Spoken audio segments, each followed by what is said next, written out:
So আমার হাতে যে নোটগুলো দেখতে পাচ্ছেন এগুলো হলো মালয়েশিয়ান রিঙ্গিত, মালয়েশিয়ান 1000 রিঙ্গিত। এখানে 5 টাকার নোট আছে, মানে 5 রিঙ্গিতের নোট আছে। এখানে অনেকগুলো নোট আছে, টোটাল 200 নোট আছে 5 টাকার, মানে 5 রিঙ্গিতের। সো এই নোটগুলো আমি কিনেছি মতিঝিল থেকে। তো এরকম বাংলাদেশের অনেক মানি এক্সচেঞ্জ আছে অনেক জায়গায়, বিশেষ করে মতিঝিল এবং মতিঝিল, উত্তরা এবং কম প্রাইসে যদি কিনতে চান সেক্ষেত্রে আপনি মিরপুর দেখতে পারেন। মূলত এই নোটগুলো আমি কিনেছি আমার মালয়েশিয়ান ট্রাভেলের জন্য। তো আপনি যদি মালয়েশিয়াতে ট্রাভেল করতে চান তাহলে অবশ্যই মাথায় রাখবেন একটা সার্টেন অ্যামাউন্ট অফ রিঙ্গিত যেন আপনার কাছে থাকে, অ্যাটলিস্ট ইমিগ্রেশন পার করার জন্য। যেমন আমি নিয়েছি 1000 রিঙ্গিত, কারণ 1000 রিঙ্গিত যদিও রিকোয়ারমেন্ট 2000 রিঙ্গিত দেয়, মানে ইমিগ্রেশন অফিসার 2000 রিঙ্গিত দেখতে চায়। আমার অনেক ফ্রেন্ড যারা ট্রাভেল অলরেডি করে ফেলেছে তাদের কাছে 2000 রিঙ্গিত দেখতে চাইছে। তো তারা দেখিয়েছে, অনেকের কাছে 500 1000 ছিল এবং বাদ বাকিটা কার্ডে ছিল, ওই কার্ড থেকেই দেখাইছে, বলছে যে আমার এন্ডোর্সমেন্ট আছে। ঠিক তেমন আমারও এন্ডোর্সমেন্ট আছে, প্রায় $11,000, $11,800 এন্ডোর্সমেন্ট আছে। সো আই থিঙ্ক আমার আর এর থেকে বেশি আর লাগবে না, যদি লাগে ওখান থেকে উঠাই নেব। তো এই এই রিঙ্গিত গুলো কেনার আগে বিশেষ কিছু বিষয়গুলো মাথায় রাখতে হবে। প্রথমত, এই কেনার আগে নোটগুলো মানে একদম স্পষ্ট আপনার চিনতে হবে যে এটা, হ্যাঁ এটাই 5 রিঙ্গিত বা 10 রিঙ্গিতের নোট।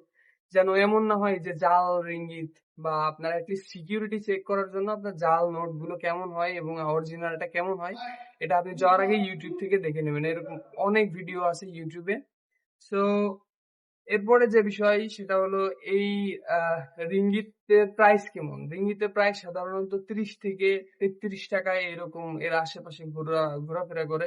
অনেক সময় এটা 30 টাকার নিচেও নামে, বাট এর উপরে আমি কখনো যাইতে দেখিনি। সো এরকমই প্রাইস থাকে। এন্ড রিঙ্গিত কেনার আগে অবশ্যই সাবধানতা অবলম্বন করবেন। টাকা যদি নিজের কাছে নিয়ে যাওয়াটা সেফ মনে না হয় তাহলে আপনি ব্যাংকে, অনেক মানি এক্সচেঞ্জ আছে যারা ব্যাংকের যে ট্রানজেকশন সেটা এলাও করে। সো আপনি তাদের মাধ্যমে করতে পারেন। এন্ড অবশ্যই ক্যারি করার সময় খুব সাবধানে ক্যারি করবেন, যেহেতু টাকা পয়সার ব্যাপার। খুবই সেফটির সাথে ক্যারি করার চেষ্টা করবেন এবং নোটগুলো দেখে নেবেন একদম ফ্রেশ কিনা। যেমন আমি আপনাদের দেখাই, এই নোটগুলো একদম একদম ফ্রেশ, ফুল ফ্রেশ, কোনো দাগ স্ক্র্যাচ এরকম কিছু নেই। সো কেনার সময় যারা কেনে, মানে যারা মানি এক্সচেঞ্জের কাজ করে, তারাও কিন্তু দেখে শুনেই কেনে।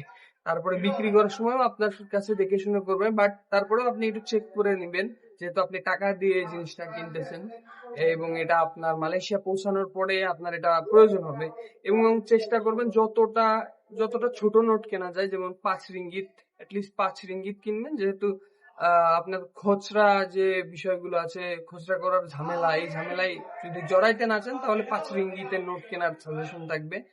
এবং আহ, এই এই নোট কেনার যে প্রক্রিয়াটা একটু সাবধানে কেয়ারফুলি করবেন। এন্ড আজকের ভিডিও এই পর্যন্তই। দেখা হবে মালয়েশিয়াতে।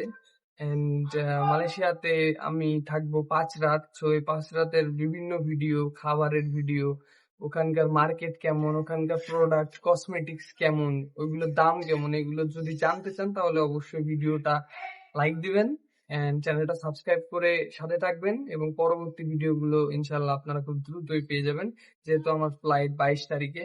সো আজকের ভিডিও এই পর্যন্ত।